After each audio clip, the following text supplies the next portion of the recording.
Cuando mi propio hijo me miró a los ojos y me dijo que había sido un error nacer, supe que había llegado el momento de dejar de fingir que era la madre perfecta y empezar a ser la mujer que siempre fui. Sí, querido lector, así de brutal fue. Así de despiadado puede ser alguien que llevaste 9 meses en tu vientre, que criaste con todo tu amor, que protegiste de cada dolor del mundo. Y lo peor de todo es que no fue un arrebato de ira. No.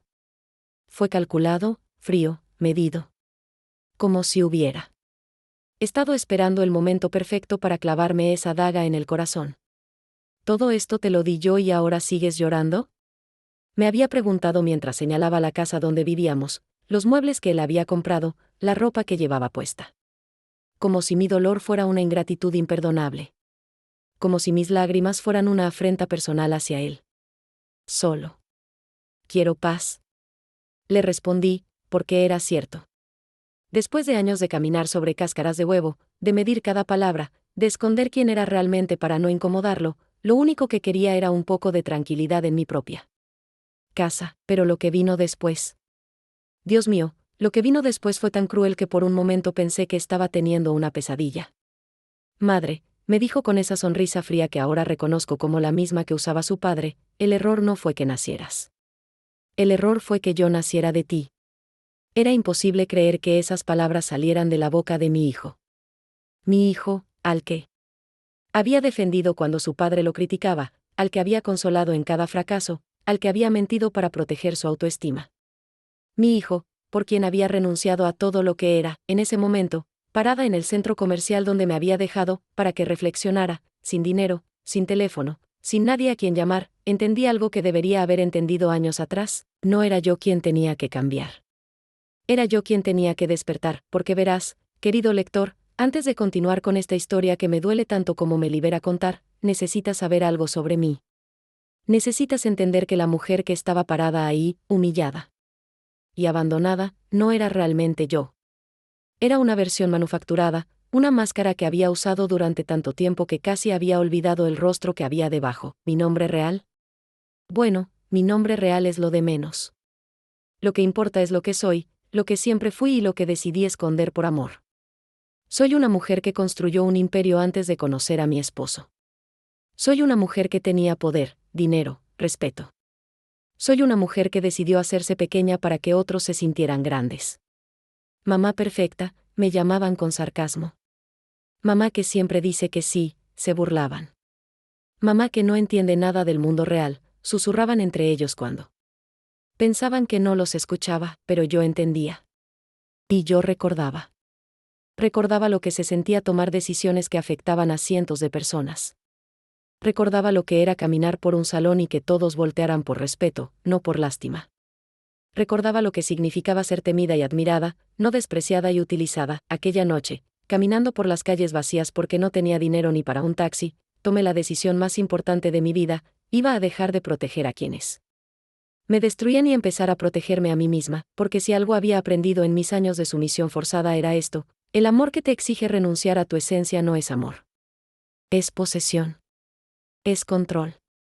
Es una forma sutil pero letal de violencia, y yo ya no iba a ser violenta conmigo misma por complacer a otros, pero antes de contarte cómo planifiqué mi renacimiento, antes de revelarte cómo una mujer aparentemente indefensa se convirtió en la pesadilla de quienes la traicionaron, necesito que entiendas cómo llegué hasta ese punto.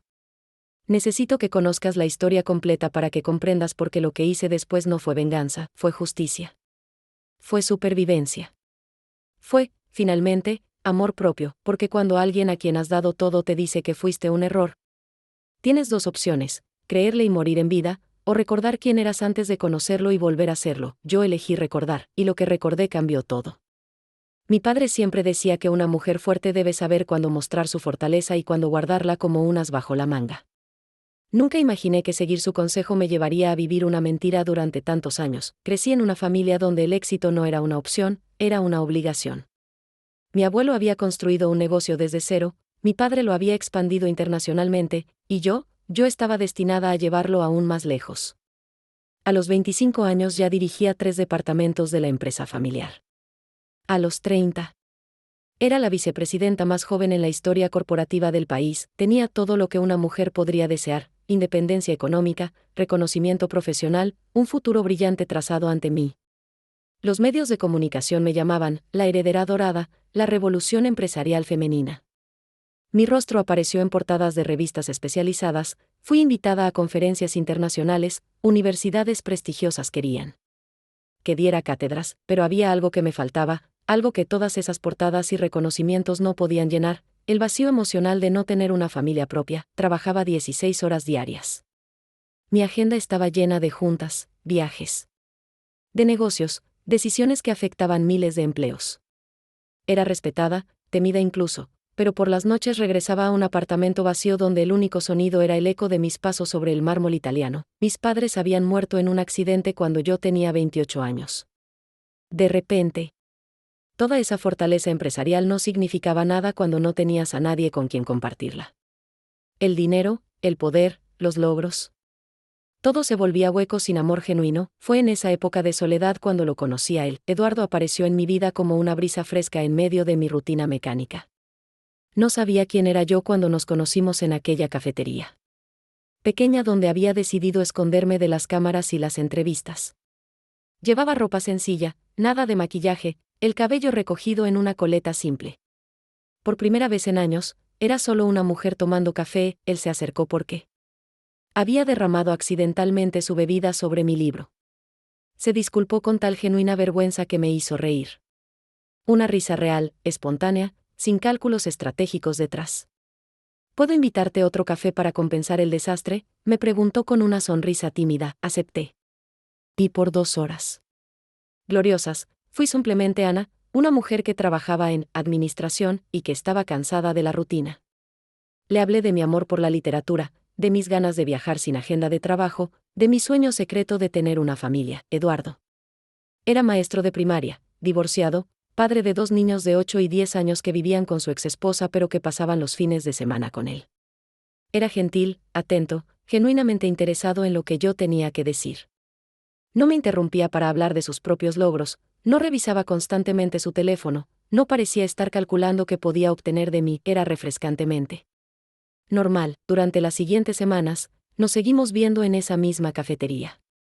Yo inventaba excusas para salir temprano de la oficina, algo que mis asistentes encontraban tan inusual que comenzaron a preocuparse por mi salud. Pero me sentía más saludable que nunca. Eduardo me contaba historias de sus estudiantes, de las travesuras de sus hijos, de sus planes sencillos para el futuro.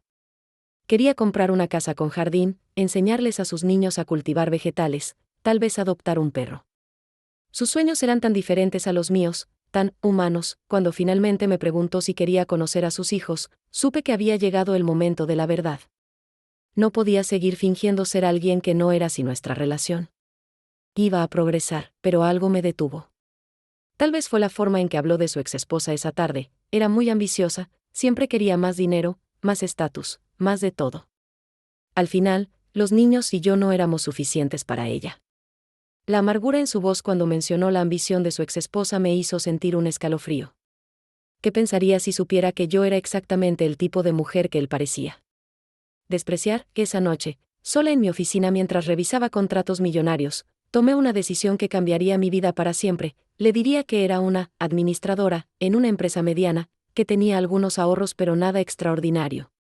Que buscaba estabilidad y tranquilidad más que éxito profesional. Era una mentira piadosa, me dije a mí misma. Una vez que nos conociéramos mejor, cuando estuviera segura de su amor, le revelaría la verdad gradualmente. Qué ingenua fui, qué terriblemente ingenua, porque cuando conocí a Diego y Sebastián, sus hijos, vi en sus ojos algo que me emocionó. Hasta las lágrimas, la esperación de tener una figura materna estable. Su madre los visitaba esporádicamente, siempre ocupada con su nueva vida, y ellos anhelaban atención femenina constante. Me enamoré de esa pequeña familia incompleta antes de darme cuenta de que estaba cavando mi propia tumba emocional. Eduardo me presentó como su novia Ana, que trabaja en una oficina pero que tiene mucho tiempo para nosotros. Los niños me recibieron con una mezcla de curiosidad y esperanza que derritió completamente mis defensas. 6 meses después, Eduardo me pidió matrimonio en esa misma cafetería donde nos habíamos conocido. La propuesta fue sencilla, sin fanfarrias, exactamente lo opuesto a todo lo que había sido mi vida hasta entonces. Dije que sí sin dudarlo, pero esa misma noche, firmé documentos legales que transferían la mayoría de mis acciones empresariales a un fideicomiso administrado por mis abogados. Oficialmente, seguía siendo la dueña, pero prácticamente me convertía en una empleada de mi propia empresa. Pensé que estaba haciendo un sacrificio temporal por amor, no sabía que estaba firmando mi sentencia de muerte emocional. Nuestra boda fue un evento íntimo en el jardín de una casa rural que alquilé especialmente para la ocasión. 50 invitados, flores silvestres, un vestido sencillo que compré en una boutique local. Nada que ver con la ceremonia espectacular que hubiera organizado la empresaria que realmente era. Eduardo lloró cuando me vio caminar hacia el altar improvisado bajo el roble centenario. Sus hijos, Diego y Sebastián, llevaban los anillos con una solemnidad adorable que me hizo creer que finalmente había encontrado mi lugar en el mundo. Durante la ceremonia, mientras pronunciaba los votos que había escrito a mano, sentí una extraña sensación de despedida. No se trataba solo de comprometerme con Eduardo, era como si estuviera enterrando oficialmente a la mujer que había sido durante 32 años. Prometo ser tu compañera, tu apoyo, la madre que tus hijos necesitan y la esposa que mereces. Dije mirándolo a los ojos, sin saber que esas palabras se convertirían en cadenas invisibles que me mantendrían prisionera durante años. La luna de miel fue perfecta, pero extrañamente simple para alguien acostumbrada a suites presidenciales y restaurantes con estrellas Michelin. Eduardo había ahorrado durante meses para llevarnos a una cabaña en las montañas, lejos de todo. Sin internet, sin teléfonos. Solo nosotros y la naturaleza. Por primera vez en décadas, no revisé correos empresariales durante una semana entera. No tomé decisiones que afectaran empleos o inversiones millonarias. No tuve que fingir una seguridad que no sentía o demostrar una autoridad que me pesaba. Fue liberador y aterrador a la vez. Al regresar, nos mudamos a una casa de 3 dormitorios en un barrio residencial tranquilo. Yo había vendido secretamente mi apartamento penthouse y usado el dinero para comprar esta propiedad, registrándola a nombre de Eduardo como regalo de bodas anticipado. Él se sintió incómodo al principio. Ana, esto es demasiado generoso. No puedo aceptar algo tan grande. Es nuestro hogar, le respondí, abrazándolo. Quiero que Diego y Sebastián tengan estabilidad, un lugar que realmente puedan llamar casa. Su resistencia se desvaneció cuando vio la emoción de los niños explorando sus nuevas habitaciones, el jardín donde podrían jugar, el espacio que habían soñado tener. Los primeros meses fueron como vivir en una película romántica. Me levanté temprano para prepararles desayunos elaborados, los llevé al colegio, organicé sus actividades extracurriculares. Eduardo trabajaba hasta tarde corrigiendo exámenes y preparando clases, así que yo me encargaba de la mayoría de las responsabilidades domésticas. Era agotador, pero también gratificante de una manera que nunca había experimentado. Ver a Diego ayudarme a cocinar, escuchar a Sebastián contarme sobre su día escolar, sentir que finalmente pertenecía a algo más grande que los números en un balance financiero. Pero las primeras grietas comenzaron a aparecer cuando Eduardo empezó a hacer comentarios aparentemente inocentes sobre mi vida anterior.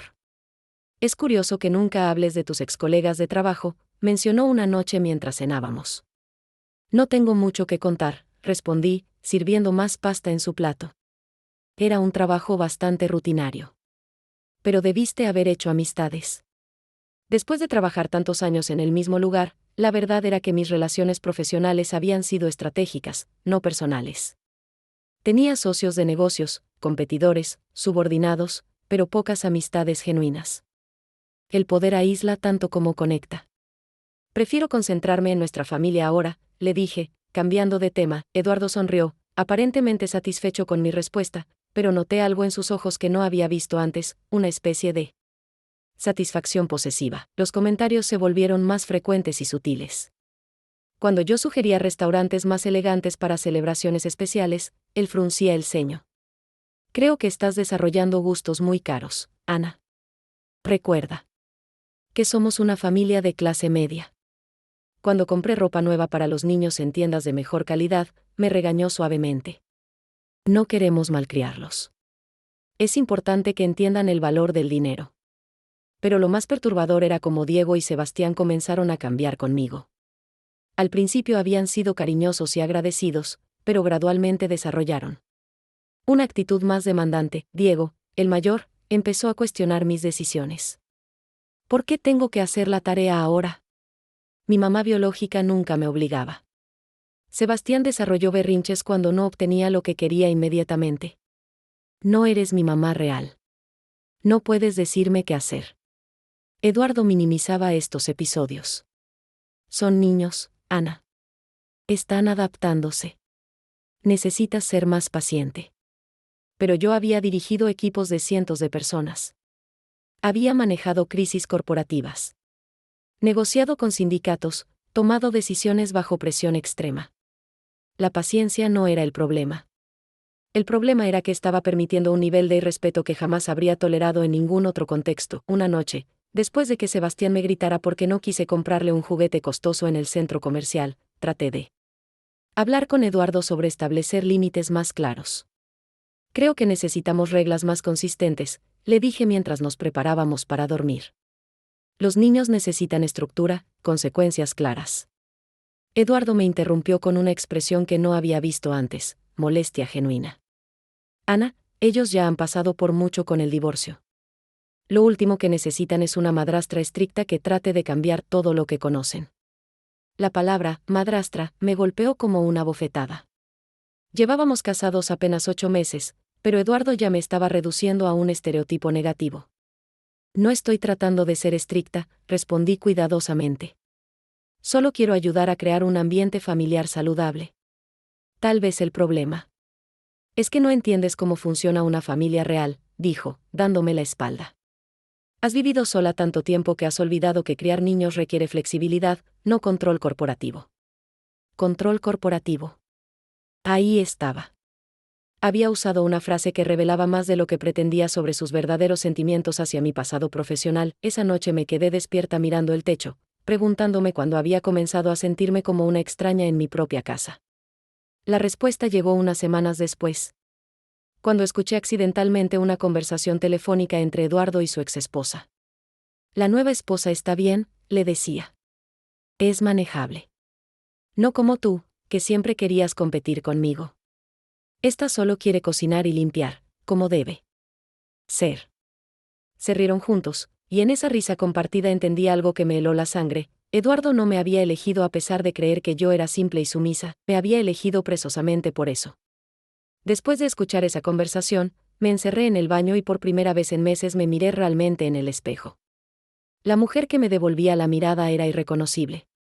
Cabello opaco recogido en una cola descuidada, ropa holgada y sin estilo, ojeras que hablaban de noches mal dormidas preocupándome por problemas domésticos que antes habría resuelto con una simple llamada telefónica. Cuando había comenzado a desaparecer, la transformación había sido tan gradual que no me di cuenta hasta ese momento. Cada comentario de Eduardo sobre no llamar la atención, cada sugerencia sutil de que las mujeres exitosas intimidan a los hombres, cada vez que me pedía que fuera más natural, menos sofisticada, había sido una capa más de pintura cubriendo mi verdadera identidad. Recordé el día, 6 meses atrás, cuando había llegado a casa con un corte de cabello elegante que me había hecho sentir como yo misma por primera vez en semanas. Eduardo había fruncido el ceño inmediatamente. Te ves muy ejecutiva, había dicho, y la forma en que pronunció la palabra hizo que sonara como un insulto. Los niños podrían sentirse intimidados. Recuerda que necesitan una figura materna accesible. Me había crecido el cabello desde entonces.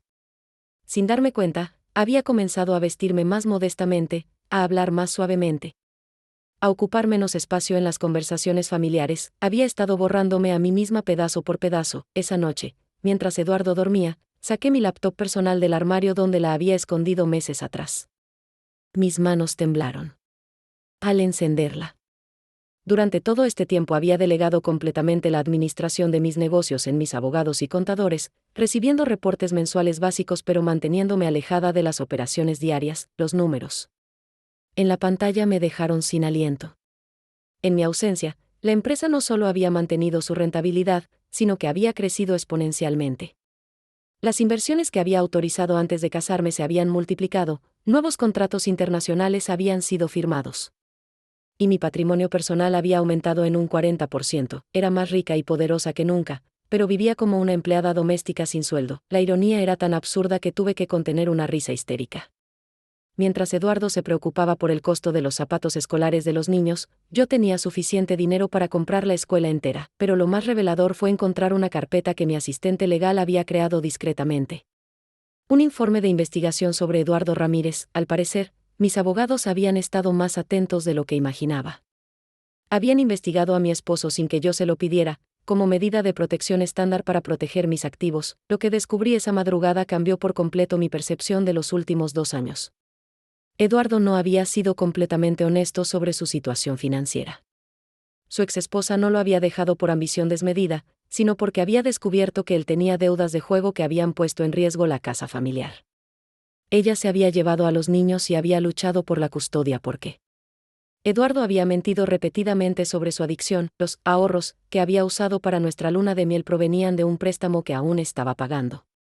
La razón por la cual trabajaba hasta tan tarde no era dedicación a sus estudiantes, sino porque daba clases particulares para generar ingresos extra y mantener su estilo de vida. Pero lo más perturbador era un patrón que el investigador había identificado. Eduardo tenía historial de buscar mujeres económicamente estables, particularmente aquellas que parecían solitarias o necesitadas de afecto familiar. Yo no había sido su primera salvación.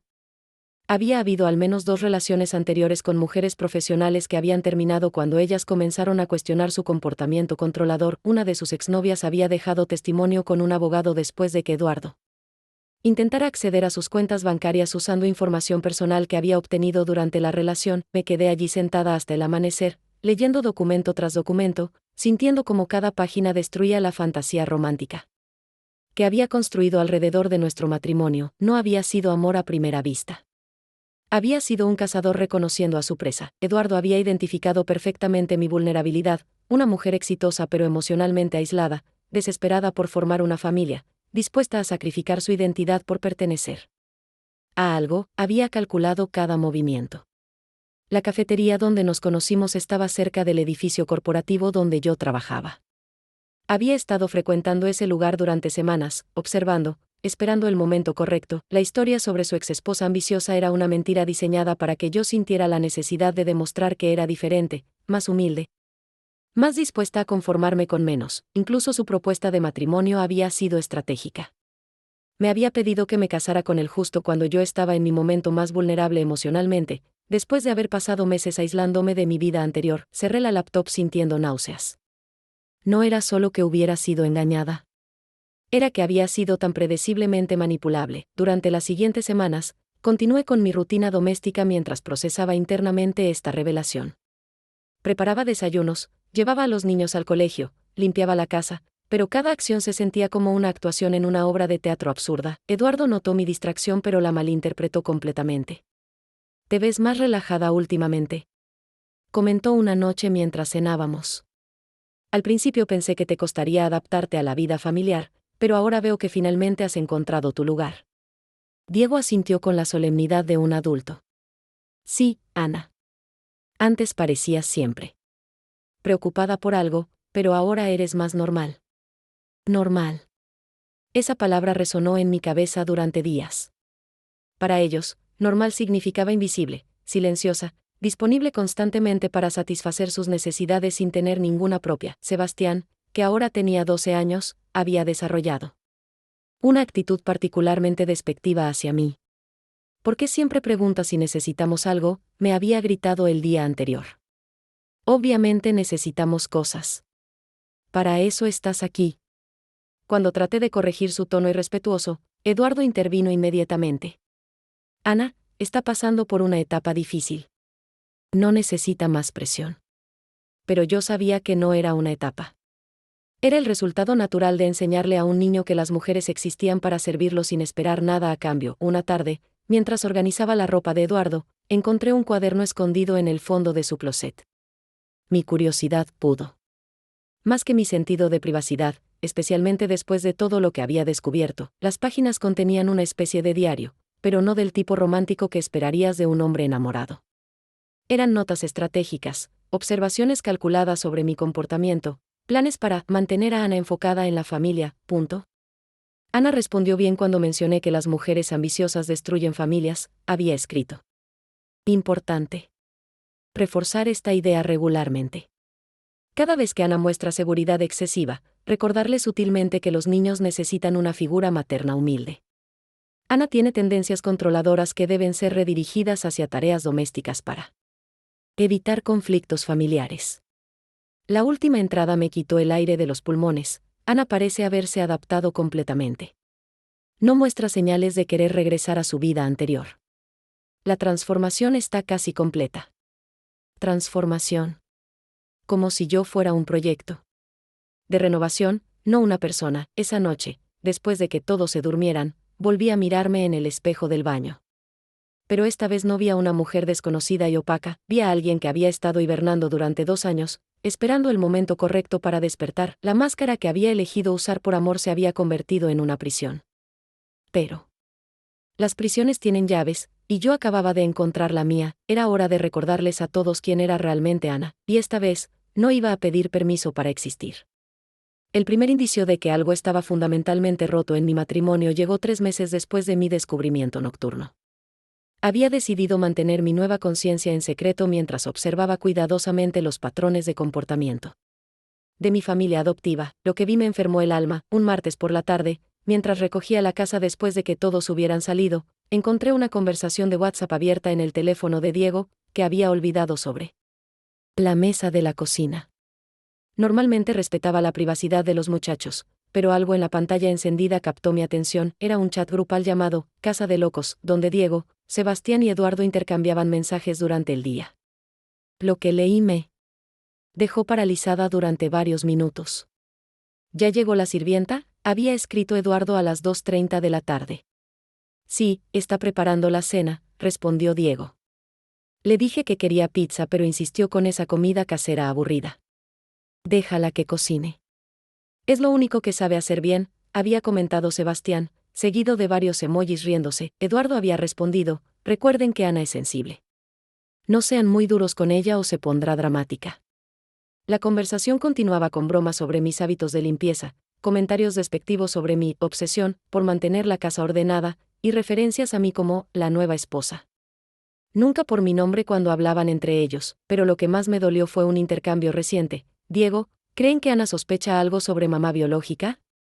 Eduardo: no, es demasiado simple para conectar los puntos. Además, está tan desesperada porque la aceptemos que ve solo lo que quiere ver. Sebastián: mejor. Sería complicado si supiera la verdad sobre por qué mamá realmente se fue. Eduardo: tranquilos. Ana nunca lo sabrá. Está demasiado ocupada tratando de ser la esposa perfecta.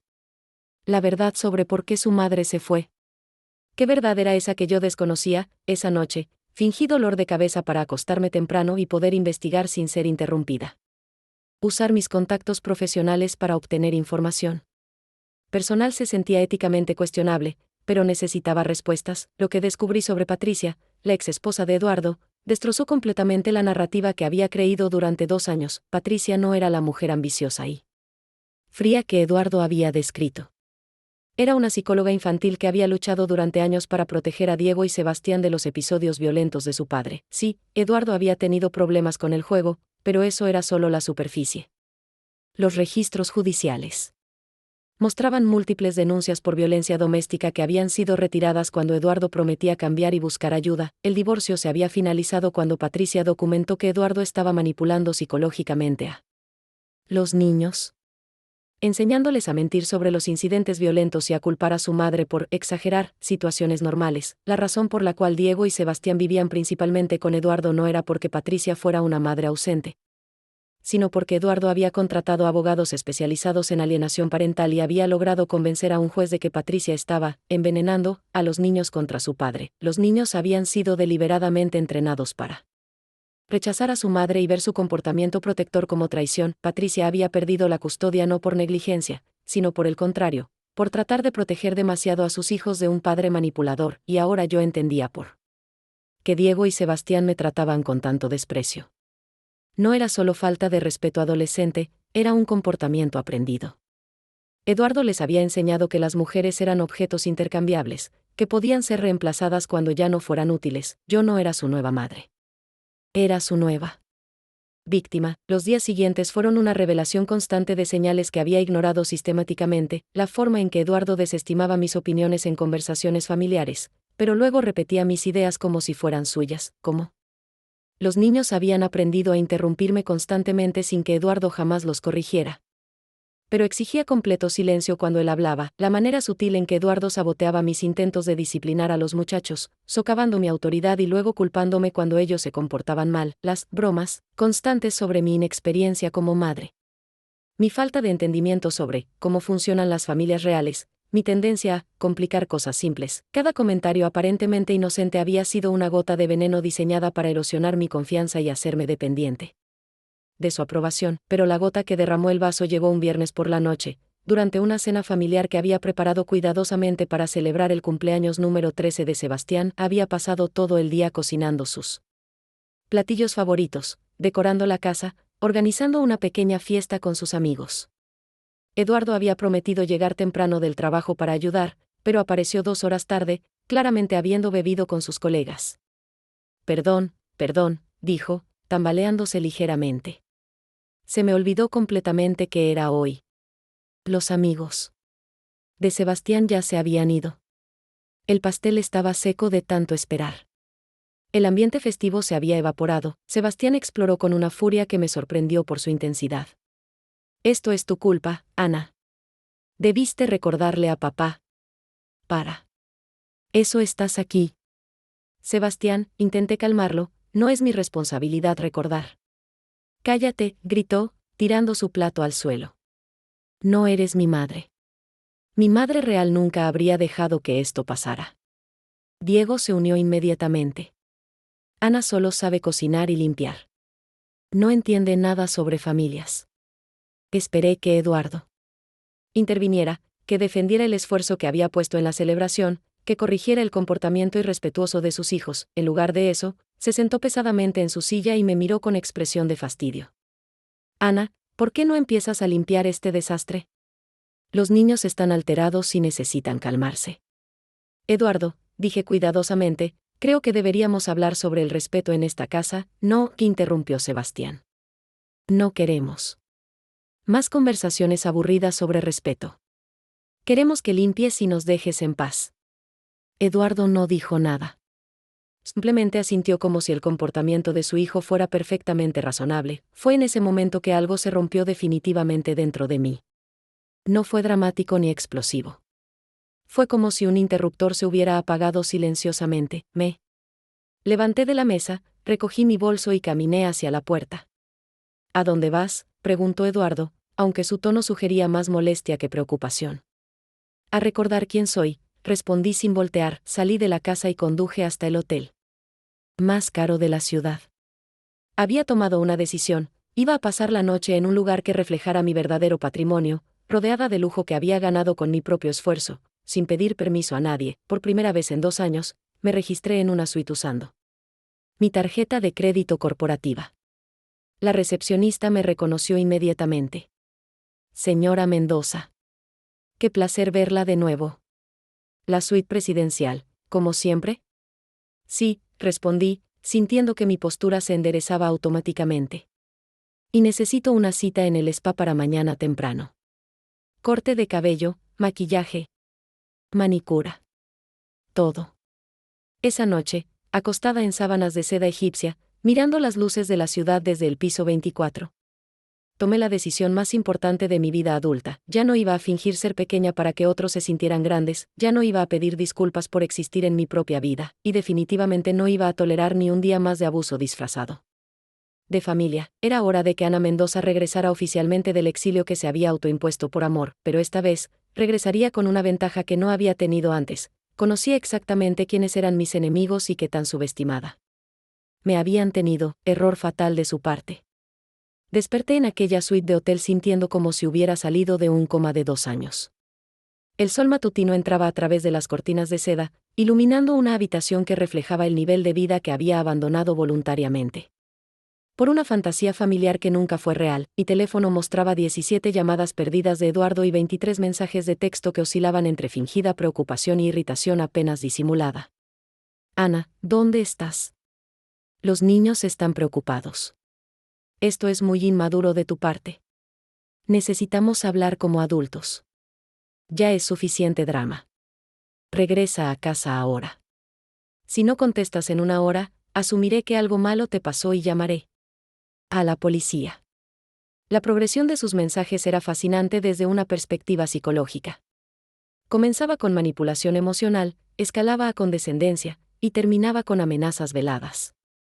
Todo el arsenal clásico del abusador emocional desplegado en 24 horas, no respondí ningún mensaje. En lugar de eso, llamé a mi estilista personal, a quien no había contactado en más de 2 años. María Fernanda había sido responsable de mi imagen pública durante toda mi carrera ejecutiva. Ana. Dios mío. ¿Dónde te habías metido?, exclamó cuando escuchó mi voz. He tratado de contactarte durante meses. Tus asistentes solo decían que estabas tomando un descanso personal, punto. He estado perdida, María, le dije honestamente. Pero ya estoy lista para regresar. ¿Puedes venir al Hotel Continental? Suite 2401. Necesito una transformación completa. 2 horas después, María llegó con un equipo completo: colorista, maquillista, manicurista, y 3 maletas llenas de ropa de diseñador en mi talla exacta. Cuando supe que ibas a regresar, tomé la libertad de actualizar tu guardarropa, explicó, mientras examinaba mi cabello dañado como si fuera evidencia de un crimen. Ana, ¿qué te hiciste? Pareces apagada. No había una forma delicada de explicar que había pasado 2 años tratando de volverme invisible, así que simplemente dije, cometí el error de creer que tenía que cambiar para que me amaran. María me miró con esa expresión que reservaba para los clientes que habían tomado decisiones fashion particularmente desastrosas. Cariño, tú no necesitas cambiar para que te amen. Necesitas que te amen por lo que ya eres. Las siguientes 4 horas fueron como una resurrección. Cada corte de tijera eliminaba no solo cabello maltratado, sino capas de sumisión autoimpuesta. El color regresó a mi rostro junto con el maquillaje profesional. Las uñas perfectamente manicuradas me recordaron la importancia de los detalles. En la presentación personal, pero fue cuando me puse el traje desastre color marino, con el corte impecable que realzaba mi figura sin comprometerla, que sentí el regreso completo de mi identidad. La mujer en el espejo ya no era la Ana doméstica que había sido durante 2 años. Era Ana Mendoza, CEO, empresaria, la mujer que había construido un imperio antes de conocer a Eduardo Ramírez. Ahora sí pareces tú, suspiró María con satisfacción. ¿Lista para conquistar el mundo otra vez? Primero necesito reconquistas. Mi propia vida, respondí, admirando mi reflejo por primera vez en años sin sentir la necesidad de disculparme por ocupar espacio. Salí del hotel y conduje directamente a las oficinas corporativas que técnicamente seguían siendo mi áspero que había evitado durante mi retiro matrimonial. El edificio de cristal y acero se alzaba contra el cielo como un monumento a todo lo que había sacrificado. La reacción del personal de seguridad cuando me vieron fue inmediata y reveladora. Todos se enderezaron automáticamente, algunos parecían genuinamente emocionados de verme, otros claramente nerviosos. Señora Mendoza, dijo Carlos, el jefe de seguridad, con una sonrisa enorme. Qué gusto tenerla de vuelta. ¿Va a subir a su oficina? Mi oficina. Durante 2 años había sido mi antigua oficina, en mi mente. Ahora era simplemente mi oficina. Sí, Carlos. Y necesito que programes una junta con todos los directores departamentales para mañana a las 10 de la mañana. Por supuesto, señora. ¿Algún tema específico? Evaluación completa de operaciones. Quiero saber exactamente qué ha pasado durante mi ausencia. El ascensor privado que llevaba directamente a mi oficina en el piso 32 todavía reconocía mi huella digital. Las puertas se abrieron revelando un espacio que había permanecido exactamente como lo dejé, gracias a las instrucciones precisas que había dado a mi equipo de limpieza, pero lo que más me impactó fue encontrar un sobresellado sobre mi escritorio. Con mi nombre escrito en la elegante caligrafía de mi asistente ejecutiva, Carmen, dentro había una carta fechada 6 meses atrás: estimada Ana, espero que cuando leas esto, sea porque finalmente has decidido regresar a ser quien realmente eres. Durante tu ausencia, he mantenido todo exactamente como te gusta, porque nunca creí que tu retiro fuera permanente. Una mujer como tú no desaparece para siempre. He protegido tus intereses, he rechazado ofertas hostiles de adquisición, y he mantenido a raya a quienes pensaban que podrían aprovecharse de tu ausencia. Tu empresa te ha estado esperando. Todos nosotros te hemos estado esperando. Con cariño y lealtad inquebrantable, Carmen. Tuve que sentarme para procesar la emoción que me provocó esa carta. Durante 2 años había creído que estaba construyendo una nueva familia, cuando en realidad ya tenía una, mis empleados, mi equipo, las personas que habían apostado su carrera profesional a mi liderazgo. Carmen entró a la oficina exactamente 30 minutos después, como si hubiera estado esperando mi regreso cada día durante 2 años. Señora Mendoza, dijo con esa sonrisa profesional que ocultaba años de preocupación genuina. Bienvenida a casa. Carmen, respondí, levantándome para abrazarla, algo que raramente hacía pero que se sentía apropiado después de tanto tiempo. Gracias por mantener todo funcionando. Ha sido un honor. Y si me permite la observación, se ve usted radiante. El descanso le hizo bien. Descanso. Qué forma tan diplomática de referirse a 2 años de autoaniquilación emocional. Necesito ponerme al día con todo, le dije, acomodándome en mi silla ejecutiva que se ajustó automáticamente a mi postura. Pero primero, quiero que contrates un investigador privado. Necesito información completa sobre Eduardo Ramírez. Sus finanzas actuales, sus movimientos recientes, y cualquier actividad legal o financiera inusual. Carmen no hizo preguntas. Simplemente asintió y tomó notas. Una de las razones por las cuales había sido mi asistente durante 8 años era su capacidad para anticipar mis necesidades sin requerir explicaciones detalladas. ¿Algo más específico que deba investigar? Todo, respondí firmemente. Quiero saber si ha usado mi nombre para obtener créditos, si ha hecho promesas financieras basadas en nuestro matrimonio, si ha involucrado a sus hijos en algún esquema. Básicamente, quiero un perfil completo de quien realmente es Eduardo Ramírez cuando cree que nadie está mirando. Mientras Carmen se retiraba para hacer las llamadas necesarias, mi teléfono personal comenzó a sonar insistentemente. Eduardo había escalado su campaña de acoso telefónico, esta vez decidí contestar. Ana, gracias a Dios. ¿Dónde diablos has estado? Los niños y yo hemos estado preocupadísimos. Pensé que te había pasado algo terrible. Su voz sonaba diferente. Ahora que podía escucharla con oídos entrenados para detectar manipulación. La preocupación era completamente falsa, diseñada para hacerme sentir culpable por haber causado sufrimiento familiar. He estado bien, Eduardo, respondí con un tono neutro que claramente lo desconcertó. ¿Bien? Ana, desapareciste toda la noche sin decir nada. Eso no está bien. Los matrimonios requieren comunicación. Tienes razón, dije calmadamente. Los matrimonios sí requieren comunicación. Por eso creo que es hora de que tengamos una conversación muy honesta. Hubo una pausa larga que me indicó que Eduardo estaba recalibrando su estrategia. Por supuesto, amor. Ven a casa y podemos hablar de lo que sea que te esté molestando.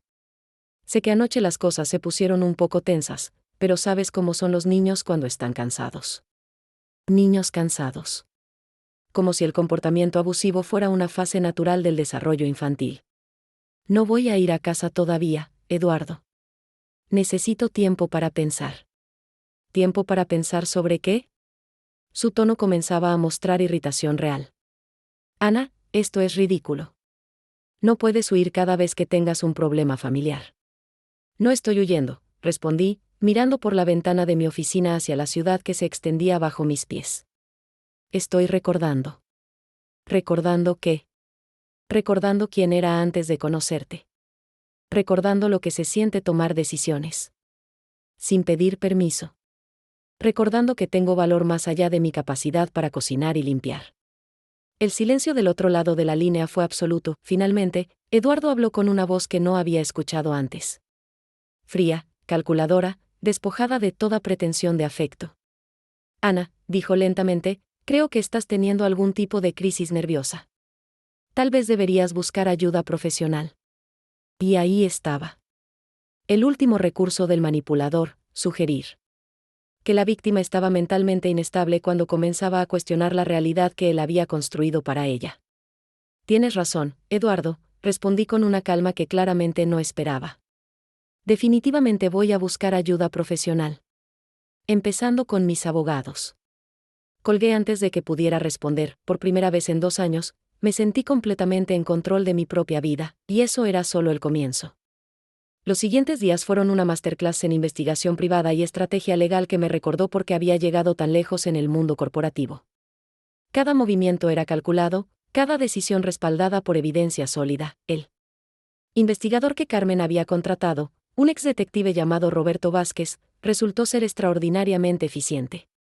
En menos de 72 horas tenía sobre mi escritorio un dossier que revelaba la verdadera extensión de las mentiras de Eduardo. Señora Mendoza, dijo Roberto mientras abría una carpeta gruesa, lo que encontré supera cualquier expectativa inicial. Su esposo ha estado muy ocupado durante los últimos 2 años. El primer documento me quitó el aliento. Eduardo había usado nuestro certificado de matrimonio y copias de mis identificaciones para solicitar un préstamo hipotecario sobre nuestra casa por 200,000 pesos. El dinero había sido transferido directamente a una cuenta personal que yo desconocía. ¿Cómo es esto legal?, pregunté, sintiendo cómo la traición se convertía en furia controlada. Técnicamente, como está casado con usted bajo el régimen de bienes mancomunados, tenía derecho legal a usar la propiedad como garantía. Pero hay más. Roberto extendió una serie de extractos bancarios que mostraban un patrón perturbador. Eduardo había estado retirando efectivo de manera sistemática, siempre en cantidades justo por debajo del límite que requería reportes automáticos a las autoridades fiscales, pero lo más revelador era una serie de transferencias recurrentes a una cuenta bajo el nombre de Servicios de Consultoría Familiar S.C. ¿Qué es esta empresa?, pregunté, aunque algo en mi estómago ya me daba la respuesta. Es una LLC registrada hace 18 meses por Eduardo Ramírez y Patricia Sánchez. Patricia. Su ex esposa. La mujer que supuestamente lo había abandonado por ser demasiado ambiciosa. Continué, dije, preparándome mentalmente para lo que vendría. Patricia y Eduardo nunca terminaron su relación realmente. Mantuvieron contacto constante durante todo su matrimonio con usted. Las transferencias mensuales corresponden a pagos por consultoría de reconciliación familiar, pero nuestro análisis sugiere que es dinero que Eduardo le envía regularmente. Roberto me mostró fotografías tomadas con teleobjetivo que documentaban encuentros regulares entre Eduardo y Patricia en restaurantes discretos, hoteles, y en el departamento que ella rentaba en el lado opuesto de la ciudad. ¿Los niños saben sobre estos encuentros? No solo lo saben, señora. Participan activamente. Las siguientes fotografías mostraban a Diego y Sebastián saliendo del apartamento de Patricia en múltiples ocasiones, cargando bolsas de compras, claramente cómodos y familiares con el lugar. La narrativa sobre Patricia siendo una madre ausente es completamente falsa, continuó Roberto. Ella ve a los niños regularmente, solo que mantienen estos encuentros en secreto para usted. Me recosté en mi silla ejecutiva, procesando la magnitud del engaño. No había sido solo Eduardo quien me había mentido. Había sido una conspiración familiar completa, diseñada para mantenerme aislada de la verdad mientras ellos construían una vida paralela con mi dinero. Hay más, dijo Roberto, claramente incómodo con lo que tenía que revelar a continuación. Los documentos siguientes eran aún más perturbadores. Eduardo había estado vendiendo información sobre mis negocios a competidores.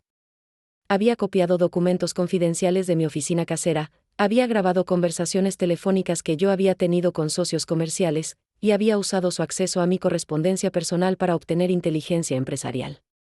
Su esposo ha estado operando esencialmente como espía corporativo, explicó Roberto. Los ingresos que ha generado por vender información privilegiada superan considerablemente su salario como maestro. Pero el golpe final estaba en los últimos documentos del expediente, planes detallados para un divorcio que Eduardo había estado preparando durante meses con la ayuda de un abogado especializado en casos de alto patrimonio. La estrategia era diabólicamente inteligente.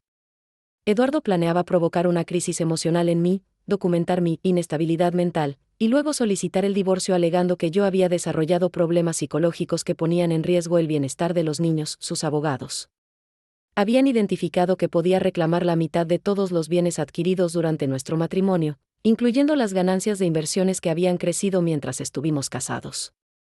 ¿Cuánto dinero estamos hablando?, pregunté, aunque sabía que la respuesta sería significativa. Conservadoramente, unos 40 millones de pesos, respondió Roberto. Pero si sus abogados logran demostrar que usted contribuyó al crecimiento empresarial durante el matrimonio, podrían reclamar mucho más. 40 millones de pesos. Eduardo había planificado robarme 40 millones de pesos a través de un divorcio manipulado, después de haberme usado como espía corporativo involuntaria durante 2 años. Roberto, dije, sintiendo como mi voz se volvía fría y empresarial. Necesito que documentes cada una de estas transacciones, cada encuentro, cada comunicación. Quiero evidencia fotográfica, registros telefónicos, historiales de ubicación, todo lo que sea legalmente obtenable. Ya estoy en eso, señora. Pero hay algo más que debe saber. Roberto me entregó un último conjunto de documentos que me hizo tambalear, transcripciones de conversaciones telefónicas entre Eduardo y Patricia donde discutían específicamente cómo manipularme emocionalmente para maximizar el daño psicológico antes del divorcio. El objetivo era quebrar su autoestima completamente, explicó Roberto. Querían que usted llegara al proceso de divorcio sintiéndose tan insegura y culpable que aceptara cualquier arreglo sin pelear. En una de las transcripciones, Eduardo le decía a Patricia, Ana es más frágil de lo que aparenta. Si seguimos atacando su confianza como madre, eventualmente se desmoronará. Una vez que esté quebrada emocionalmente, podremos tomar lo que necesitamos y desaparecer. Patricia había respondido, los niños están haciendo un trabajo excelente. Especialmente Sebastián. Ese comentario sobre que fue un error que ella naciera fue perfecto. La vi romperse completamente. Habían planeado cada crueldad, cada humillación, cada momento de rechazo familiar como parte de una estrategia deliberada para destruir mi salud mental. Cerré el expediente y me quedé en silencio durante varios minutos, procesando no solo la traición, sino la sofisticación del engaño. No había sido víctima de un matrimonio fallido. Había sido víctima de una estafa elaborada que había durado 2 años. Roberto, dije finalmente, quiero vigilancia a las 24 horas sobre Eduardo y Patricia. Quiero saber cada movimiento que hacen, cada persona con whom se encuentran, cada transacción financiera que realicen. Por supuesto. ¿Algo más específico? Sí. Quiero que investigues si han hecho esto antes. Quiero saber si Patricia y Eduardo han operado este tipo de esquema con otras mujeres. Roberto asintió, claramente impresionado por mi enfoque estratégico. ¿Puedo preguntar cuáles son sus planes a corto plazo? Voy a darle suficiente cuerda para que se cuelguen solos, respondí, sintiendo una calma letal que no había experimentado desde mis días más duros en el mundo corporativo. Eduardo espera una esposa quebrada emocionalmente que suplique por reconciliación. En lugar de eso, va a encontrarse con una empresaria que ha construido su carrera destruyendo a quienes subestiman su inteligencia. Esa tarde, llamé a mi equipo legal personal. 3 abogados especializados en diferentes áreas: divorcio de alto patrimonio, fraude financiero y espionaje corporativo. Señores, les dije durante nuestra videoconferencia, van a tener la oportunidad de trabajar en el caso más interesante de sus carreras. Pero necesito que entiendan algo, esto no es solo un divorcio. Es una guerra. Y no planeo perder. Durante los siguientes días, mientras Eduardo intensificaba sus llamadas y mensajes pidiendo que regresara a casa para arreglar nuestros problemas como una familia, yo estaba construyendo el caso legal más sólido de mi vida. Cada documento que Roberto recopilaba se convertía en una pieza de evidencia. Cada fotografía de Eduardo y Patricia se archivaba cronológicamente. Cada transacción financiera sospechosa se rastreaba hasta su origen, pero lo más importante era que estaba documentando mi propio renacimiento. Fotografías de mis juntas corporativas, registros de mis decisiones empresariales, evidencia de que la Ana quebrada, que Eduardo esperaba manipular, había sido reemplazada por la mujer que realmente era. Una semana después de haber salido de esa casa, tenía en mis manos la evidencia necesaria para no solo ganar un divorcio, sino para destruir completamente el esquema que habían construido a mis costillas. Eduardo había cometido el error fatal de subestimar a su víctima. Era hora de enseñarle exactamente qué tan costoso podía ser ese error. 2 semanas después de mi despertar, Eduardo finalmente perdió la paciencia con mi ausencia prolongada. Sus mensajes habían evolucionado desde súplicas falsamente preocupadas hasta amenazas apenas veladas, y finalmente llegó el ultimátum que había estado esperando.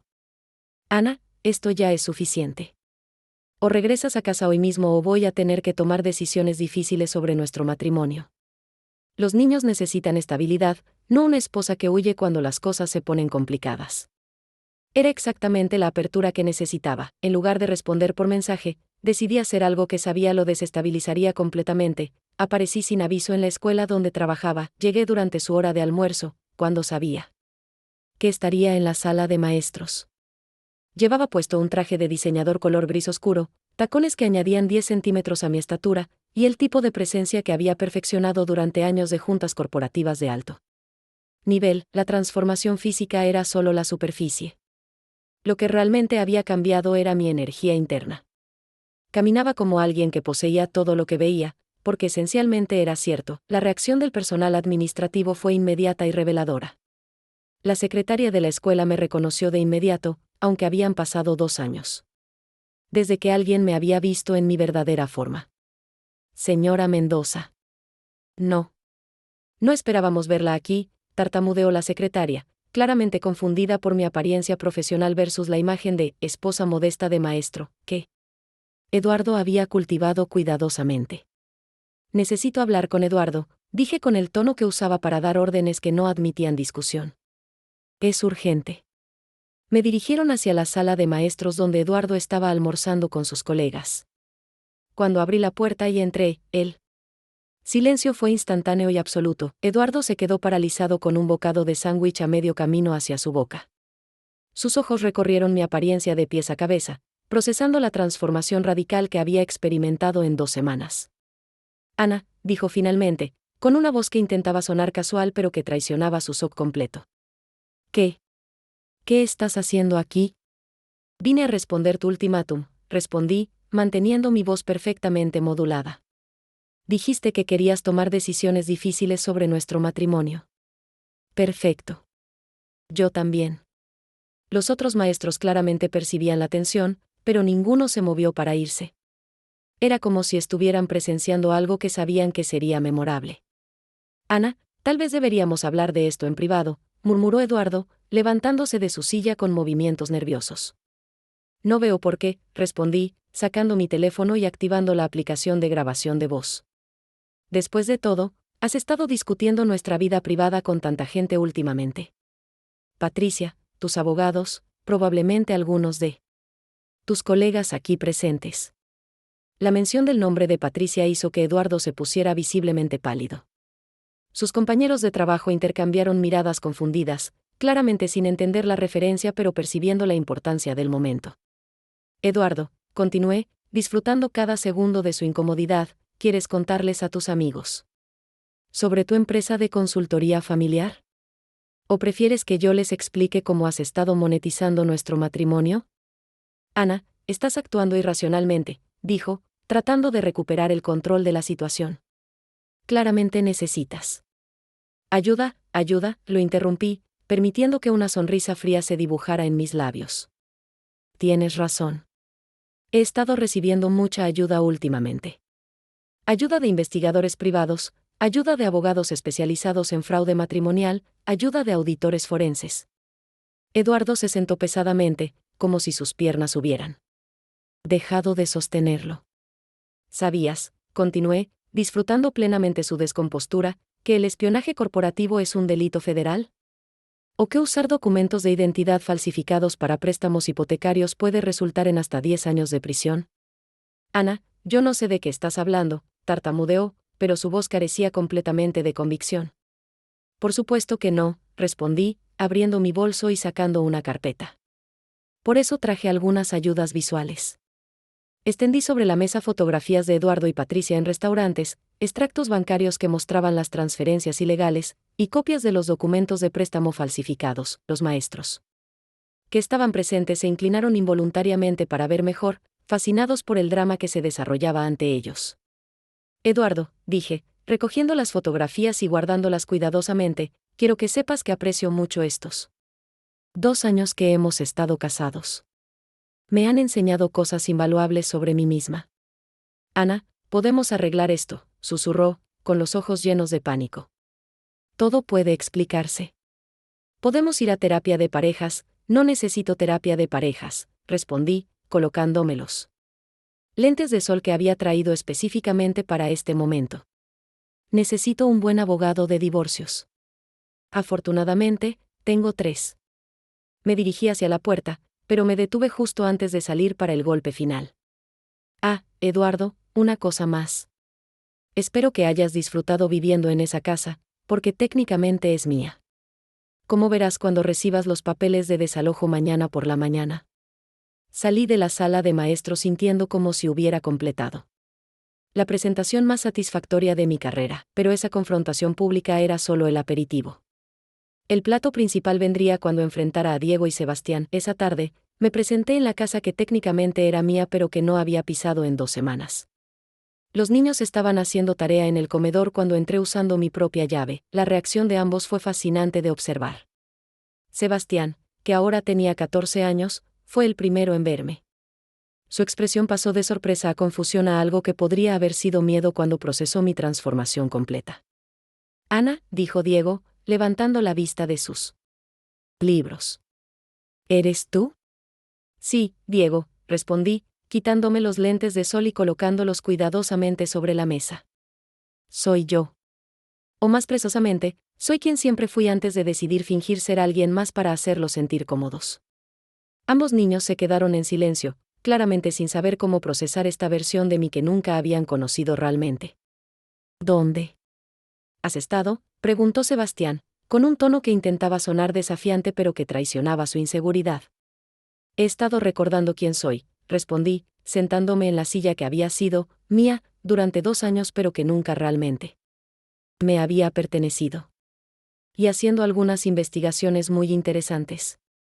Saqué mi tablet y abrí una carpeta de fotos que había preparado específicamente para este momento, imágenes de Diego y Sebastián saliendo del apartamento de Patricia, cargando bolsas de compras, claramente cómodos en un lugar que supuestamente no conocían. ¿Pueden explicarme estas fotografías?, pregunté con el tono neutral que usaba en interrogatorios corporativos. Diego se puso pálido inmediatamente. Sebastián intentó mantener su actitud desafiante, pero pude ver cómo sus manos comenzaron a temblar ligeramente. No tenemos que explicarte nada, murmuró Sebastián. No eres nuestra madre real. Tienes razón, respondí, sonriendo genuinamente por primera vez en esa casa. No soy su madre real. Pero sí soy la mujer que ha estado pagando por su comida, su ropa, su educación, y aparentemente también por los regalos que su madre real les ha estado comprando con mi dinero. La confianza de Sebastián se desplomó visiblemente. ¿Saben lo que más me duele de todo esto?, continué, guardando la tablet. No es que me hayan mentido. No es ni siquiera que hayan participado en el esquema de su padre para robarme. Lo que más me duele es que les di amor genuino, y ustedes lo utilizaron como un arma para destruirme emocionalmente. Diego comenzó a llorar silenciosamente. Sebastián mantenía la mirada fija en la mesa. Pero aquí está la cosa, muchachos, dije, levantándome y alisando mi falda. Ustedes apostaron a que yo era lo suficientemente débil para soportar indefinidamente su abuso. Apostaron a que nunca recuperaría mi fuerza. Apostaron a que siempre sería la mujer desesperada por amor que conocieron hace 2 años. Caminé hacia la puerta, pero me detuve para el mensaje final. Perdieron esa apuesta. Y ahora van a descubrir exactamente qué tan costoso puede ser subestimar a Ana Mendoza. Cuando salí de esa casa por última vez, no sentí tristeza ni nostalgia, sentí poder. Sentí control. Sentí, finalmente, como si hubiera recuperado mi vida. La guerra había comenzado oficialmente, y yo tenía todas las armas. La semana siguiente a mi confrontación con Eduardo y los muchachos fue la más estratégicamente intensa de mi carrera profesional. Cada día comenzaba a las 5 de la mañana en mi suite del hotel, donde había convertido la sala principal en un centro de comando improvisado. 3 computadoras portátiles funcionaban simultáneamente, una para comunicación con mis abogados, otra para revisar la documentación financiera que Roberto continuaba recopilando, y la tercera para manejar los asuntos corporativos que había dejado pendientes durante mi retiro matrimonial. Carmen había transferido temporalmente su base de operaciones al hotel para facilitar la coordinación. Su eficiencia era más valiosa que nunca mientras manejábamos lo que ella diplomáticamente llamaba la transición personal de la señora Mendoza. Los papeles de divorcio están listos, me informó durante nuestra reunión matutina del martes. El licenciado Herrera dice que es el caso más documentado que ha visto en 20 años de práctica familiar. ¿Y los cargos criminales? El fiscal está revisando la evidencia de fraude financiero. Roberto entregó ayer las últimas transcripciones telefónicas donde Eduardo discute explícitamente la venta de información corporativa confidencial. Me serví otra taza de café mientras procesaba la información. Durante años había tomado decisiones que afectaban millones de pesos sin pestañear, pero esta situación se sentía diferente. No se trataba solo de negocios, era personal, visceral, una lucha por recuperar mi identidad completa. ¿Alguna reacción de Eduardo desde la confrontación en la escuela? Pregunté. Carmen consultó sus notas con la precisión que la había convertido en indispensable. Ha intentado contactarla 17 veces por teléfono, ha enviado 24 mensajes de texto, y ayer se presentó en las oficinas corporativas exigiendo hablar con usted. ¿Cómo manejó seguridad la situación? Carlos siguió sus instrucciones. Al pie de la letra. Le informó al señor Ramírez que usted no estaba disponible y que cualquier comunicación debía hacerse a través de representación legal. La imagen mental de Eduardo siendo rechazado por el mismo equipo de seguridad que me trataba con reverencia absoluta me llenó de una satisfacción que no había experimentado en años. Hay algo más, continuó Carmen, con el tono que usaba cuando tenía información particularmente relevante. Patricia Sánchez intentó programar una cita con usted ayer por la tarde. Eso me sorprendió genuinamente. Durante 2 años, Patricia había existido solo como una figura fantasmal en las historias de Eduardo, siempre descrita como la exesposa problemática que había abandonado a sus propios hijos. Ahora sabía que esa narrativa era completamente falsa, pero su intento de contacto directo sugería desesperación. ¿Qué le dijeron? Que cualquier comunicación debía ser canalizada a través de sus abogados. Pero insistió mucho. Dijo que tenía información que usted, definitivamente querría escuchar, punto. Interesante. Patricia claramente había percibido que su esquema cuidadosamente construido se estaba desmoronando y ahora intentaba cambiar de bando antes de que fuera demasiado tarde. Schedule una llamada con ella para mañana, decidí. Pero quiero que sea grabada legalmente y que esté presente el licenciado Herrera. Por supuesto. ¿Algo más para la agenda de hoy? Sí. Quiero visitar a mi padre. Carmen me miró con sorpresa. Durante los 2 años de mi matrimonio, había evitado visitar la tumba de mis padres, principalmente porque Eduardo había sugerido que vivir en el pasado no era saludable para nuestro matrimonio. Ahora me daba cuenta de que había sido otra forma sutil de aislarme de mis fuentes de fortaleza emocional. ¿Necesita que prepare algo específico? Solo flores. Las favoritas de mi madre. Rosas blancas. Esa tarde conduje hasta el cementerio privado donde habían sido sepultados mis padres. Era un lugar sereno, elegantemente mantenido, donde las familias más prominentes de la ciudad habían encontrado su descanso final. La tumba de mármol negro llevaba sus nombres grabados en letras doradas: Ricardo Mendoza Velasco y Elena Valdés de Mendoza. Debajo, una inscripción que había elegido personalmente: construyeron un legado de honor que trasciende generaciones. Me senté en el banco que había mandado instalar años atrás y por primera vez en mucho tiempo, hablé con ellos como si estuvieran físicamente presentes. Papá, comencé, sintiendo como las palabras fluían naturalmente, sé que estarías decepcionado de las decisiones que tomé estos últimos años. Te enseñé que el poder viene con responsabilidad, y yo abandoné esa responsabilidad por una ilusión de amor familiar. El viento movió las hojas de los árboles circundantes, creando un sonido que siempre había interpretado como aprobación silenciosa. Pero creo que también estarías orgulloso de ver que finalmente recordé las lecciones que me enseñaste. Nunca permitir que alguien te haga sentir pequeña. Nunca disculparte por ser exitosa. Y nunca, jamás, dejar que te roben lo que has construido con esfuerzo. Coloqué las rosas blancas en el florero de bronce y permanecí allí durante casi 1 hora, planeando mentalmente los movimientos finales de mi estrategia. Al regresar al hotel, encontré una sorpresa esperándome en la recepción. Diego estaba sentado en uno de los sofás del lobby, claramente nervioso y fuera de lugar en un ambiente tan elegante. Se levantó inmediatamente cuando me vio acercarme, con una expresión que mezclaba determinación y miedo. Ana, dijo, con la voz quebrada de un adolescente que intentaba sonar adulto, necesito hablar contigo.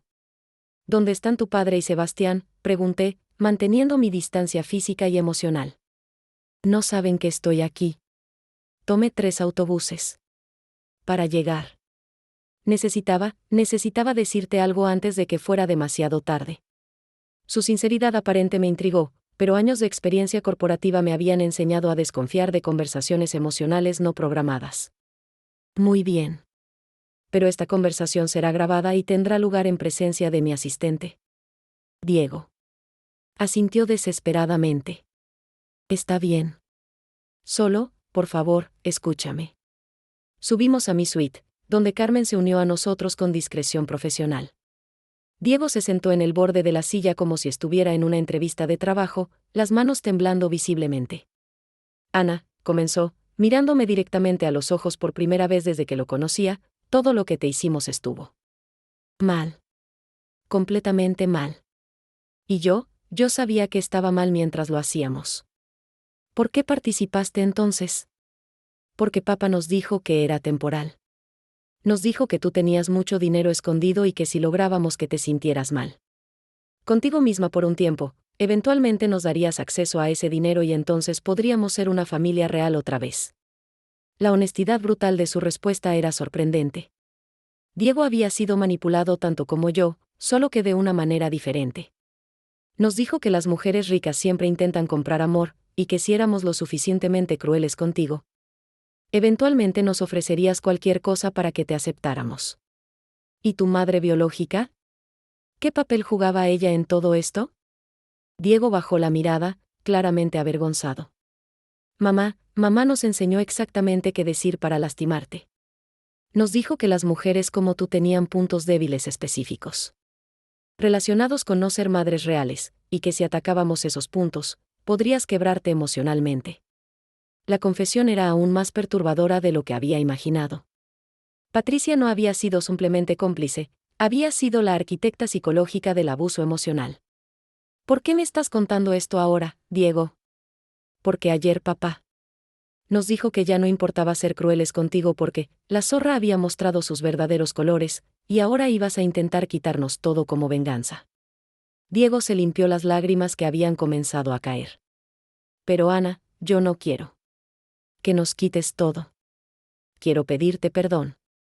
Quiero decirte que durante estos 2 años, aunque estaba siendo cruel contigo, secretamente me gustaba tenerte como una especie de madre. Sus palabras me golpearon más fuerte de lo que había anticipado. A pesar de toda la manipulación, a pesar del dolor que había causado, Diego era fundamentalmente un niño que había sido usado como arma por adultos sin escrúpulos. Diego, le dije suavemente, aprecio tu honestidad. Pero necesitas entender que las disculpas no borran las acciones. Durante 2 años participaste activamente en un esquema diseñado para destruirme emocionalmente. Lo sé, susurró. Y no espero que me perdones. Solo quería que supieras que no todo fue falso. Algunos momentos realmente me importaste. Nos quedamos en silencio durante varios minutos. Finalmente, tomé una decisión que sorprendió incluso a Carmen. Diego, voy a hacerte una propuesta. Mañana comenzará oficialmente el proceso legal que destruirá financieramente a tu padre y probablemente resulte en tiempo de prisión tanto para él como para tu madre biológica. Diego palideció pero mantuvo el contacto visual. Pero, continué, si estás dispuesto a testificar honestamente sobre todo lo que sabes, sobre todas las conversaciones que escuchaste, sobre todo el plan que se te explicó, consideraré establecer un fondo de fideicomiso para tu educación universitaria. ¿Por qué harías eso después de todo lo que te hice? Porque a diferencia de los adultos en tu vida, yo creo que las personas pueden cambiar si se les da la oportunidad correcta. Pero esta es tu única oportunidad, Diego. Si mientes, si intentas minimizar o proteger a tu padre, el offer se retira permanentemente. Diego asintió con una solemnidad que me recordó dolorosamente al niño esperanzado que había conocido 2 años atrás. Haré todo lo que me pidas, dijo. Todo. Esa noche, mientras revisaba los documentos finales para el confronto del día siguiente, me di cuenta de que había completado mi transformación, ya no era la mujer que había sacrificado su identidad. Por amor, era la mujer que había recuperado su poder y ahora estaba lista para usarlo. El juego final estaba a punto de comenzar, y esta vez, yo tenía todas las cartas. El día del enfrentamiento final amaneció con una claridad cristalina que interpreté como una señal positiva. Había programado la confrontación para las 10 de la mañana en la oficina de mis abogados, un espacio neutral donde tendría control absoluto sobre las condiciones del encuentro. Eduardo había aceptado la reunión de reconciliación que Carmen había propuesto diplomáticamente, sin saber que sería el último acto de su farsa matrimonial. Patricia también había confirmado su asistencia, aparentemente creyendo que podría manipular la situación a su favor. Me vestí con particular cuidado esa mañana, un traje de sastre negro que había usado en las negociaciones más importantes de mi carrera, tacones que me daban presencia comandante, y las joyas de mi madre que no había llevado en 2 años. Cada detalle era una declaración de guerra elegantemente disfrazada. Llegué a la oficina legal 30 minutos antes de la hora programada, tiempo suficiente para revisar una vez más la montaña de evidencia que Roberto había compilado meticulosamente. El licenciado Herrera, un hombre de 60 años con reputación impecable en casos de alto perfil, extendió los documentos sobre la mesa de conferencias como si fuera un general desplegando mapas de batalla. Señora Mendoza, me dijo con la satisfacción de un profesional que sabía que tenía un caso irrefutable, en 30 años de práctica legal, nunca había visto una documentación tan completa de fraude matrimonial. Su esposo y su cómplice han cometido suficientes delitos para enfrentar décadas de prisión. ¿Está seguro de que el testimonio de Diego será suficiente para complementar la evidencia física? Más que suficiente. Un menor de edad que confiesa haber sido manipulado por adultos para cometer fraude emocional es extraordinariamente poderoso ante un juez. Especialmente cuando ese testimonio corrobora perfectamente nuestra evidencia documental. A las 10 en punto exactamente, Carmen escoltó a Eduardo y Patricia hasta la sala de conferencias. La transformación en el comportamiento de ambos cuando me vieron fue inmediata y reveladora. Eduardo intentó mantener su fachada de esposo preocupado, pero pude ver la ansiedad genuina en sus ojos cuando procesó mi apariencia completamente profesional. Patricia, por su parte, parecía claramente nerviosa, como si finalmente hubiera comprendido que había subestimado gravemente a su víctima. Ana, comenzó Eduardo con voz cuidadosamente modulada, me alegra que hayas decidido ser razonable. Podemos resolver esto como familia civilizada. Tienes razón, Eduardo, respondí con una sonrisa que no alcanzaba mis ojos. Definitivamente. Vamos a resolver esto de manera civilizada. Pero primero, me gustaría presentarte a algunas personas. La puerta se abrió y entraron el licenciado Herrera, seguido por Roberto con una cámara de video profesional, y finalmente un hombre que Eduardo reconoció inmediatamente, el fiscal del distrito, con quien había coordinado personalmente esta reunión. El color desapareció completamente del rostro de Eduardo. Patricia se levantó instintivamente, como si quisiera huir, pero Roberto se posicionó discretamente cerca de la puerta. Eduardo, Patricia, dije, disfrutando cada segundo de su descompostura, me gustaría presentarles formalmente al fiscal García, quien ha estado revisando las pruebas de sus actividades empresariales durante nuestro matrimonio. El fiscal García, un hombre de aspecto serio con reputación de ser implacable con los crímenes financieros, colocó una carpeta gruesa sobre la mesa. Señor Ramírez, señora Sánchez, dijo con voz oficial, están bajo investigación formal por múltiples cargos de fraude matrimonial, espionaje corporativo, falsificación de documentos, y conspiración para cometer estafa. Eduardo finalmente encontró su voz. Esto es ridículo. Ana, somos esposos. Todo lo que tenemos lo compartimos legalmente. Ah, pero ese es el problema, Eduardo, respondí, abriendo mi propia carpeta de documentos. Resulta que legalmente no compartimos nada, porque nuestro matrimonio se basó en identidades falsas desde el principio. Extendí sobre la mesa las transcripciones completas de las conversaciones telefónicas entre Eduardo y Patricia, donde discutían explícitamente su plan para casar a la heredera rica y sangrarla financieramente hasta que no pueda recuperarse. Como pueden ver, continué, ustedes documentaron meticulosamente su propia conspiración criminal. Cada llamada, cada mensaje, cada reunión secreta donde planeaban mi destrucción emocional y financiera. Patricia finalmente habló, con voz temblorosa, Ana, todo esto es un malentendido. Podemos explicar qué exactamente, Patricia, la interrumpí. ¿Cómo le enseñaste a tus hijos las frases específicas que debían usar para atacar mi inseguridad sobre la maternidad? ¿O cómo coordinaste con Eduardo para maximizar el daño psicológico antes del divorcio planificado? Reproduje una grabación que había sido particularmente reveladora, Patricia explicándole a Eduardo exactamente cómo manipular mis emociones utilizando mi desesperación por formar una familia. Las mujeres como Ana tienen un punto débil predecible. Se escuchaba la voz de Patricia. Están tan hambrientas de amor familiar que aceptarán cualquier abuso con tal de mantener la ilusión de pertenencia. Solo necesitamos ser pacientes y sistemáticos. Eduardo se desplomó en su silla como si hubiera sido golpeado físicamente. Ana, nosotros nunca quisimos lastimarte realmente. Solo necesitaban 40 millones de pesos, completé la frase. Sí, lo sé. Roberto documentó exactamente cuánto planeaban robar a través del divorcio fraudulento. El fiscal García se inclinó hacia adelante.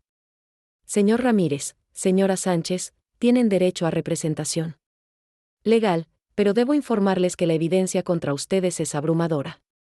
Recomendaría encarecidamente que consideren cooperar completamente con la investigación.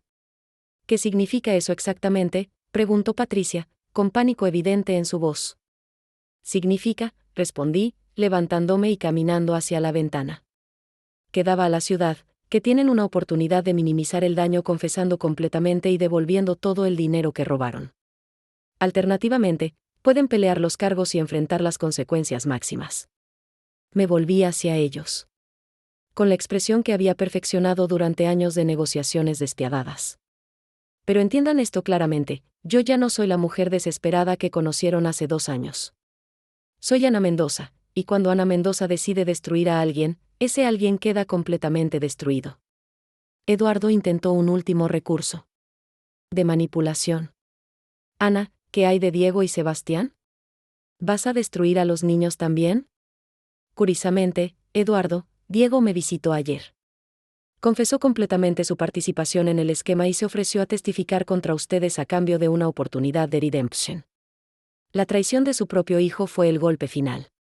Eduardo se quebró completamente, comenzando a sollozar de manera descontrolada. Pero no se preocupen, continué, regresando a mi asiento. No soy vengativa. Solo soy justa. Diego tendrá su educación universitaria pagada. Sebastián también, si decide alejarse de ustedes y buscar ayuda psicológica para el daño que le causaron. Patricia finalmente mostró su verdadera naturaleza. Esto es insano. No puedes separar a los niños de sus padres. Patricia, respondí con frialdad letal, ustedes separaron a esos niños de su humanidad al enseñarles que el abuso emocional era una estrategia aceptable. Yo simplemente les estoy ofreciendo una oportunidad de aprender algo diferente. El fiscal García cerró su carpeta. Señor Ramírez, señora Sánchez, tienen 48 horas para decidir si cooperan voluntariamente o si preferimos proceder con arrestos formales. Cuando salieron de la oficina, derrotados y enfrentando la realidad de las consecuencias de sus acciones, me quedé sola con el licenciado Herrera. Señora Mendoza, me dijo con admiración profesional, eso fue una estrategia legal perfecta. Pero debo preguntar, ¿se siente satisfecha con el resultado? Reflexioné durante un momento sobre su pregunta. ¿Satisfecha? No completamente. Satisfecha habría sido nunca necesitar pasar por esto.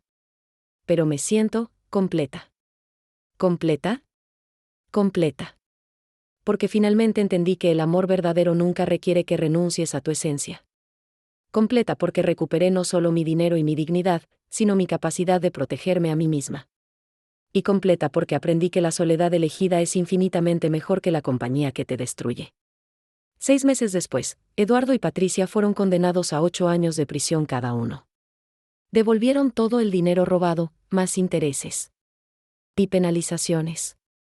La empresa de consultoría familiar fue disuelta legalmente. Diego cumplió su palabra, testificando honestamente y posteriormente ingresando a terapia psicológica intensiva. Sebastián, después de varios meses de resistencia, finalmente aceptó ayuda profesional y comenzó a reconstruir su capacidad para relacionarse saludablemente. Yo regresé completamente a mi carrera empresarial, pero con una perspectiva transformada.